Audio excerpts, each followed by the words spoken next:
A ver, ¿cómo es que una de las petroleras más poderosas, más respetadas del mundo, termina de rodillas?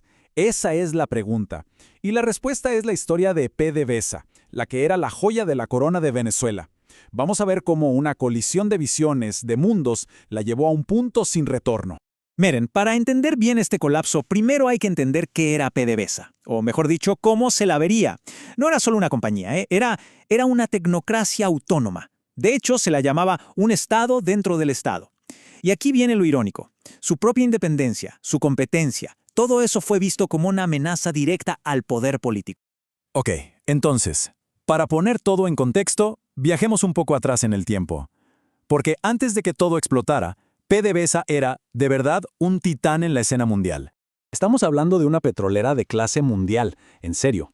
Tenía una autonomía técnica que ya quisieran muchas. Se manejaba con una meritocracia interna. O sea, aquí lo que importaba era el conocimiento, la experiencia. Y por supuesto, era el motor económico que movía a todo Venezuela. Así de simple. Y para que nos demos una idea de la escala, de la magnitud de la que hablamos, la producción diaria, por allá entre el 98 y el 2001, era de 3.2 a 3.5 millones de barriles de petróleo, una operación gigantesca y además súper eficiente. Y bueno, es justo aquí donde la historia da un giro de 180 grados. Porque se produce un choque frontal entre la cultura de la empresa, su forma de hacer las cosas y una nueva visión política que sencillamente no toleraba su autonomía. Hay un episodio que lo resume todo a la perfección. Imaginen la escena. El presidente Chávez intenta entrar a un campo petrolero un domingo. El personal de seguridad, ¿qué hace? Pues sigue los protocolos, los de siempre, y no lo dejan pasar. Para cualquier petrolera del mundo esto es el día a día, es normal. Pero para el poder político, esto no fue un protocolo, fue una afrenta, una ofensa personal intolerable. Y miren, aquí se ve clarísimo el contraste. Por un lado tenías la lógica técnica. Todo se basa en protocolos, en meritocracia, en sistemas complejos que funcionan porque son complejos. Y por el otro, la lógica política. El poder personalista, la lealtad por encima de cualquier competencia y un control totalmente centralizado. Eran dos universos, dos mundos que estaban sí o sí destinados a chocar. Y claro, la respuesta política no se hizo esperar y fue sistemática, paso a paso. Primero, despidieron a gerentes con décadas de experiencia. Luego, pusieron en puestos clave a gente por nombramiento político, sin tener idea del negocio. Después, atacaron públicamente la idea misma de la meritocracia. Al final, PDVSA ya no era una empresa, era un campo de batalla político. Toda esta tensión siguió y siguió escalando hasta que llegó el clímax, el famoso paro petrolero, el momento exacto en que el corazón económico de Venezuela, de repente, se detuvo, dejó de latir. Todo arrancó en diciembre de 2002. Y ojo, quienes inician el paro son los más calificados, los ingenieros, los geólogos, los operadores clave. Esto no era una huelga sindical cualquiera. Para enero del 2003, la parálisis era casi total. Nada, ni producción, ni refinación, ni exportaciones. Y el efecto, como se imaginan, fue inmediato. Los ingresos del país en picada. Y esto nos lleva a una pregunta inevitable, ¿no? A ver, ¿qué pasa cuando la única fuente de ingresos de un gobierno se apaga de golpe? ¿Cuál es la respuesta del poder ante eso? Pues la respuesta fue brutal y fue definitiva. Una purga masiva. Una que, literalmente, vació a la empresa de su gente, de su conocimiento, y la cambió para siempre. El número es tremendo. Más de 18,000 profesionales despedidos. Y que quede claro, no hablamos de personal administrativo, no. Hablamos del cerebro de la operación. Ingenieros senior, geólogos, expertos, gente con décadas de conocimiento acumulado. Todo eso de un plumazo a la calle. Miren esta tabla porque cuenta una historia increíble. Antes del paro, la empresa tenía unos 40,000 empleados. Justo después, la mitad. Se quedaron 22,000. Pero, ¿y años más tarde? La nómina se infló a más de 100,000 personas. Pero ya no eran técnicos. Era personal sin las competencias para la industria. Una empresa completamente diferente.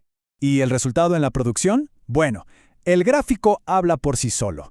De producir 3.5 millones de barriles al día, la producción se fue al suelo, a menos de 500,000. Pero lo más grave, lo realmente importante aquí, es que nunca, óiganlo bien, nunca volvió a los niveles de antes. Esa recuperación de la que se hablaba fue en realidad un espejismo. Entonces, la conclusión es clara y es dura. El daño no fue algo temporal, no fue un bache. La ruptura en la capacidad de la empresa, improductiva, técnica, humana, fue permanente. Y de las cenizas de esa purga, no resurgió la vieja PDVSA. Lo que nació fue algo totalmente distinto. Una entidad politizada, militarizada, que había perdido por completo su misión original. Y la nueva lógica a partir de entonces fue muy simple, muy directa. La lealtad política importaba más que la competencia técnica. Punto. Y así fue como empezaron a poner a generales y a operadores políticos a dirigir una de las industrias más complejas del planeta, gente sin la más mínima formación en energía. Y aquí es donde la historia, se vuelve un poco absurda, la verdad. La petrolera, la empresa de petróleo, empezó a crear filiales que no tenían nada que ver con el petróleo. De repente teníamos a PDVSA Alimentos, a PDVSA Agrícola, a PDVSA Social. La empresa perdió el foco por completo, se desvió totalmente. Esta frase es tremenda porque captura la esencia de esa deformación. El dinero, los recursos, todo lo que debía reinvertirse en la propia industria petrolera se desvió para financiar el clientelismo político. Básicamente, la petrolera más importante del país se convirtió en una especie de ministerio improvisado de asistencia social. Y el resultado de todo esto, pues era bastante previsible, ¿no? Mezclas opacidad, militarización, falta de controles y pones la lealtad política por encima de la capacidad técnica y ¿qué obtienes? Pues uno de los esquemas de corrupción más grandes de la historia de América Latina. Contratos inflados, empresas fantasma, una fuga de capitales masiva, todo el combo.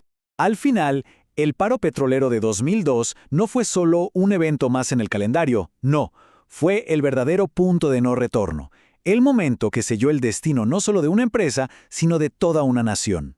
Porque perder a PDVSA significó perderlo casi todo. Se perdió la principal fuente de divisas, se perdió la capacidad de inversión, se perdió la credibilidad internacional.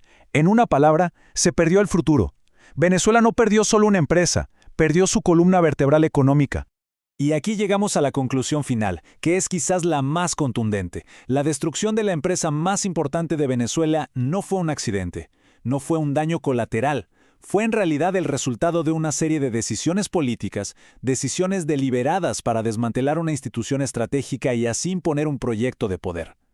Así que, para que quede claro, no fue un error, fue una decisión.